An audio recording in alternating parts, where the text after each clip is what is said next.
Hello friends, welcome to my new vlog.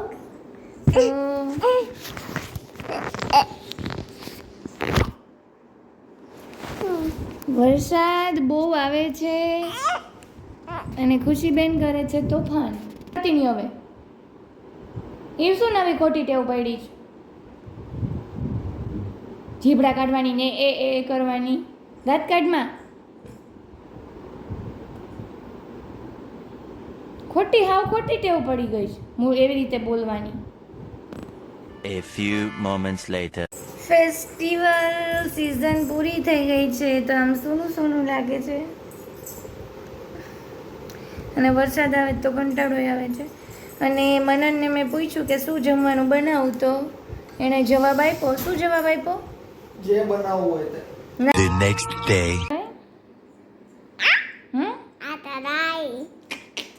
મમન સુવા દેવાય? ના સુવા દેવાય. મમન સુવું હોય. જો મમન વાળ કેટલા ગંદા થઈ ગયા. દંડા મતે વાય તો પાવા જવું છે. કપાવવા પડશે. આમ જો કેટલા ગંદા થઈ ગયા છે. નથી સારા લાગતા ને? ના શું કરું? વાય તો પાવી ને. માર કપાય એવું ને? પાક્કું? હમ. કેટલા કેવડા ને? એટલા કરના કેટલા ટૂંકા એટલા ના તો મને સરસ ગમે. કોને? મને કોના સરસ ગમે? તો બીજા દિવસે થતી હતી 11 એટલા માટે મેં વેફર તળી લીધી અને થોડાક દાણા પણ તળી લીધા. અને મારે બનાવી હતી સાંજે ભેળ, તો એના માટે મેં સૌથી પહેલાં મમરાનું ચવાણું પણ બનાવી લીધું. મતલબ મમરા અને ગોપાલનું ચવાણું એડ કરી દીધું અને સાથે સાથે ચણા અને બટેકા છે એને બી વઘારી લીધા. અને આ બીજી બધી બી પ્રિપરેશન કરી લીધી હતી, જેમ કે લસણની ચટણી, ડુંગળી સમારેલીની. અને આ ચટણી હું ઓલરેડી મતલબ આંબલીની જે ખાટી મીઠી ચટણી હોય એ ઓલરેડી હું ફ્રીજમાં સ્ટોર કરીને જ રાખું છું. તો હજી હતી એટલે મતલબ જ્યારે કંઈક આવી વસ્તુ બનાવવી હોય તો સ્ટોર કરેલી પડી હોય તો આપણને માઇન્ડમાં ટેન્શન ઓછું રહે કે આ એક વસ્તુ ઓલરેડી પ્રિપેર્ડ છે. તો બસ પછી સ્ટાર્ટ કરી દીધું હતું. એક બાઉલમાં સૌથી પહેલાં લઈ લીધું હતું મમરાનું ચવાણું જે બનાવ્યું હતું એ. પછી એમાં એડ કરી દીધા ચણા બટેટા અને ડુંગળી અને ટમેટાં જો ભાવતા હોય, મતલબ અમારા ઘરમાં બધાને ભાવે તો મેં ટમેટાં પણ એડ કરી દીધા હતા. ટુકડા મને થોડાક મોટા લાગ્યા એટલે પછી મેં એને નાના પીસીસમાં કટ કરી દીધા. અને એ ટુકડા કટ થઈ ગયા પછી છે એ બીજી બધી વસ્તુ જેમ કે લસણની ચટણી થોડીક મતલબ ટેસ્ટ પૂરતી નાખી હતી. બાકી જેને વધારે એકદમ સ્પાઇસી ખાવું હોય તો એ પાછળથી એડ કરી લે.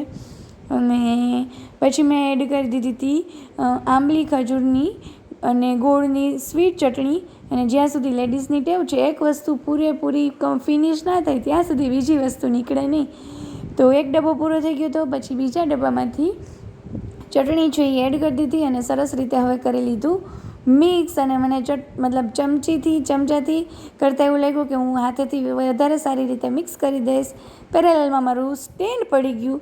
બધું સરખું કરતાં છે એ ફાઇનલી યમ ભેળ છે એ બની ગઈ. અને પછી એને મૂકી દીધી સર્વિંગ પ્લેટમાં.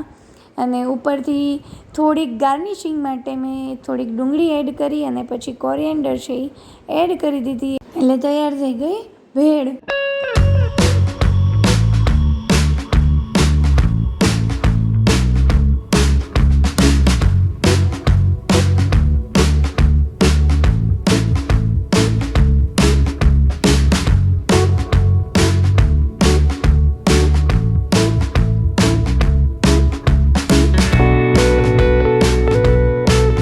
Later that night. તો યમ ભેળ છે એ ખાઈ લીધી છે. અને બસ હવે એમ થાય છે કે આ વ્લોગને અહીંયા જ એન્ડ કરી દઉં. કેમ કે વરસાદ સિવાય કાંઈ છે જ નહીં અત્યારે, તમને બધાને ખબર જ હશે. તો બધી બાજુ વરસાદ જ છે તો અહીંયા બી એવું જ છે.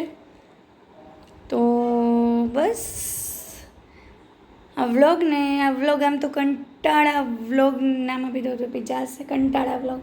આ વ્લોગ અને અમારા વાળને ખબર નહીં આ ન્યૂ હેર ગ્રો થાય છે કે ખબર નથી, એમ બહુ વિચિત્ર થઈ ગયા છે. ખુશી કહે છે મમ્મી તું કપાવી નાખ વાળ. તો બસ હવે આ વ્લોગને કરું છું એન્ડ. જો હજી સુધી સબસ્ક્રાઈબ ના કર્યું તો પ્લીઝ સબસ્ક્રાઈબ કરી દો. કેમ કે 783થી કાઉન્ટ વધતો જ નથી, ત્યાં સ્ટોપ થઈ ગયો છે. તો પ્લીઝ જલ્દીથી સબસ્ક્રાઈબ કરી દો અને ચેનલને વિડીયોને લાઈક કરો અને શેર કરો. Thank you.